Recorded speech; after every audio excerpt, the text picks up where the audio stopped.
Olá, vocês lembram-se de Skypiea? Muitos fãs do One Piece parecem ignorar totalmente a existência desse arco, mas hoje eu estou aqui para defender Skypiea. Bem-vindos a mais um vídeo, eu sou o Maquette e espero que gostem.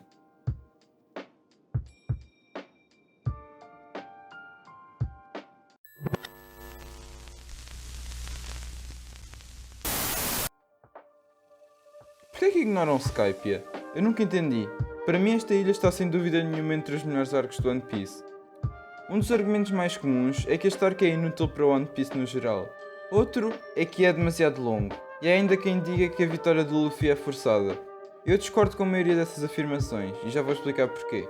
Mas antes, o meu amigo do canal Síndrome TV vai dar o seu ponto de vista de alguém que não gosta assim tanto do arco de Skypiea. Olá pessoal, eu sou o John Cell do canal Síndrome TV e espero que estejam todos muito bem. Em primeiro lugar, queria agradecer ao MyCat por me ter convidado para deixar aqui a minha opinião sobre Skypiea. Eu adoro One Piece, mas não gosto muito do arco de Skypiea e vou explicar porquê. Adorei o mini arco antes deles irem para a Ilha do Céu, porém, após lá chegarem, aquilo já não parecia One Piece, mas sim os personagens do One Piece em outra série. Senti a falta de coisas como a marinha a ir atrás deles e a falta de rostos conhecidos em geral. Sei que inovar e mudar de cenário e personagem geralmente é algo bom e que eu gosto de ver em certas séries, mas não gostei da execução de tal em One Piece, pois não achei que os personagens da Ilha do Céu fossem interessantes. Mas para mim, o que mais me desiludiu foi a maioria dos combates e os vilões, tirando o Enel, claro. Isto dito, Skypiea teve uma conclusão bem sólida, a qual eu adorei. Eu só gosto desta saga a partir do momento da luta do Luffy com o Enel, que foi mais do que épica. A Robin descobrir uma parte importante da história e do mundo de One Piece também foi um pormenor do qual eu gostei bastante mesmo. O facto dos chapéus de palha tentarem roubar um pouco de ouro e fugirem à multidão a qual eles julgavam estar enfurecida, mas na verdade só lhes queriam dar uma recompensa ainda maior, foi hilariante. Por isso, resumindo, achei a maior parte deste arco aborrecida, mas acabou de forma espetacular. E esta saga introduziu muitos elementos importantes para o futuro de One Piece. Por isso, mesmo que esteja longe de ser a minha saga favorita, é uma parte importante da história. Muito obrigado por me ouvirem, pessoal. Um grande abraço para todos vocês. E se estiverem interessados em ver mais conteúdo de anime, passem no meu canal no qual falo de animes antigos e recentes. Faço AMVs, entre outras coisas. Obrigado pela contribuição para o vídeo. É sempre bom entender o outro lado, mas agora é a minha vez de defender Skypiea. Quem tiver interesse depois dê uma olhada no canal dele. O link está na descrição.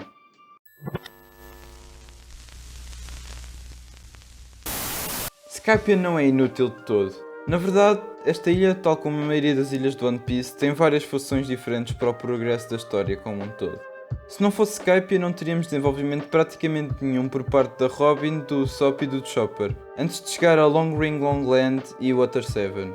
Primeiro, olhando para o caso da Robin, ela entra na tripulação no final da Alabasta. Se não existisse Skypiea, nós iríamos diretamente para Long Ring Long Land, onde ela encontrou a Aokiji, e logo teríamos o desaparecimento dela e a treta com o CP9.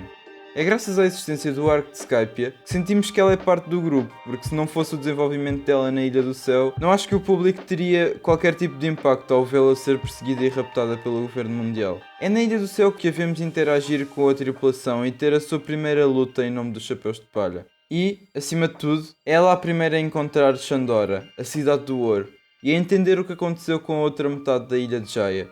Para além disso tudo, não nos podemos esquecer que ela estava prestes a desistir da sua pesquisa sobre os Poneglyphs. E só não desistiu porque viu em Skypiea uma nota mandada a escrever pelo próprio Goldie Roger. Olhando agora para o Chopper, acontece exatamente a mesma coisa. Ele juntou-se ao grupo durante o arco da Baroque Works, mas não teve nenhum desenvolvimento especial para além da sua história de origem. Graças a Skypiea, ele recebeu um papel dentro do bando, e sentimos um maior aperto no coração ao ver a nossa reina preferida ser ganha como recompensa pelo Foxy no arco seguinte. Para quem não se lembra, na Ilha do Céu ele protegeu o Mary sozinho contra um dos subordinados mais fortes do Enel, e quase morreu para isso. Depois ele ainda ajudou os seus companheiros a recuperar-se e venceu outro dos 4 sacerdotes da ilha. Se não víssemos todo esse sacrifício dele para a equipa, provavelmente não teríamos tanta pena dele quando o víssemos a ser levado em Long Ring Long Land. Não nos podemos esquecer do Usopp. Neste arco ele tem um desenvolvimento muito importante para a sua personagem, mas acaba por passar bem despercebido. É aqui que ele demonstra algumas das suas novas invenções. É aqui que ele descobre as DLs, que virá a utilizar bastante já depois de regressarem ao mar normal.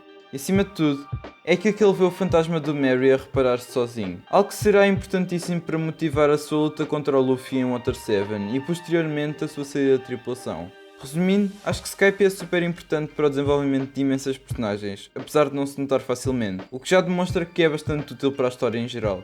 Os acontecimentos de Skype podem não influenciar o resto do mundo do One Piece, como é habitual, mas isso não tem de ser algo mau. Na minha opinião, acho que é justamente isso que faz Skype o arco mais agradável do One Piece, e o único que eu sinto que seria capaz de rever várias e várias vezes.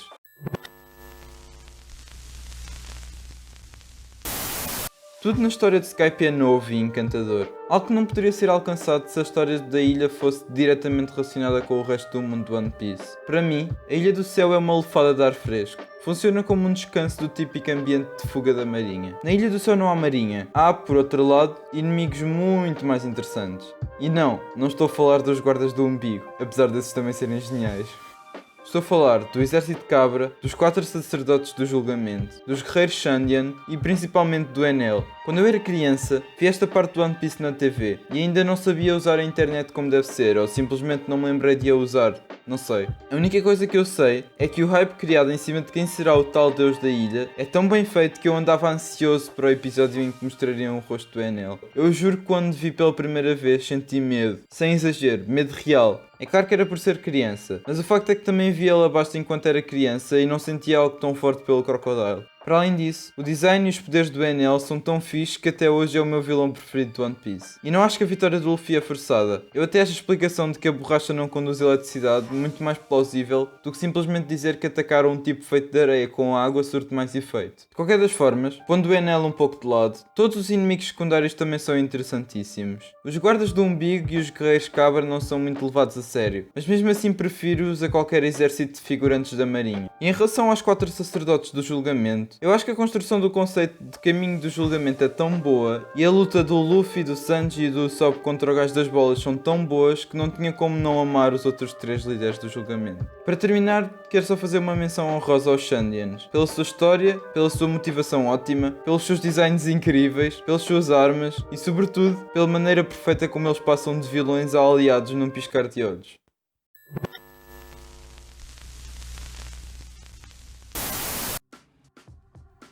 Sinceramente eu podia ficar horas a falar só sobre Skypiea, porque a quantidade de pormenores interessantes é imensa.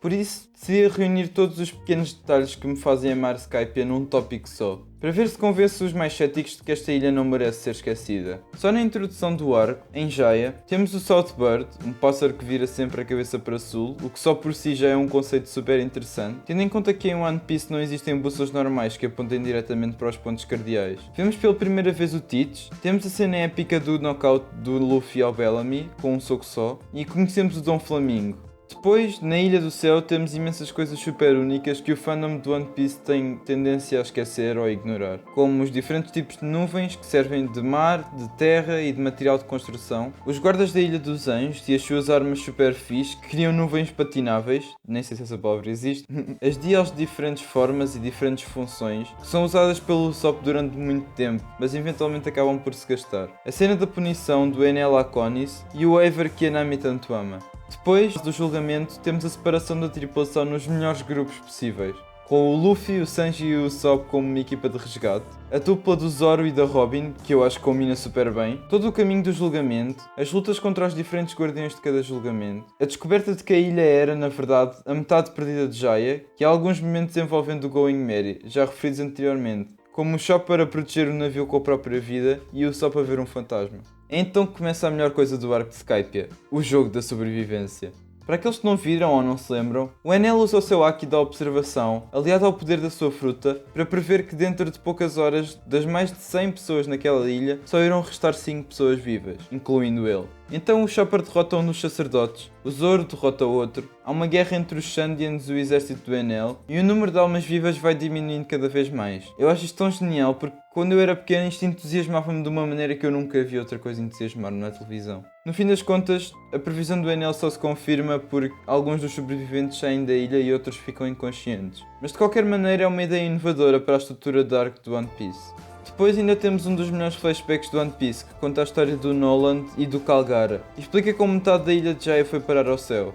No final ainda temos alguns pormenores interessantes que acontecem, como a cena do Luffy a tocar o sino com o Enel, a reação das pessoas no céu e em Jaya, e o facto deles finalmente agirem como piratas de verdade e roubarem o ouro todo de Shandora.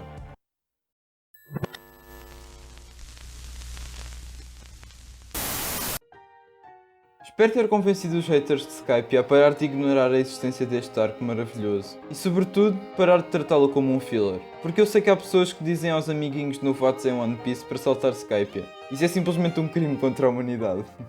Comentem aí em baixo se também são fãs de Skype ou não, para eu saber se sou o único. Se conhecerem alguém que goste muito de One Piece ou alguém que possa gostar do vídeo, por favor mandem. Não custa nada e é a maior ajuda que podem dar ao canal. Se gostaram do vídeo deem um like, se não gostaram de alguma coisa digam nos comentários.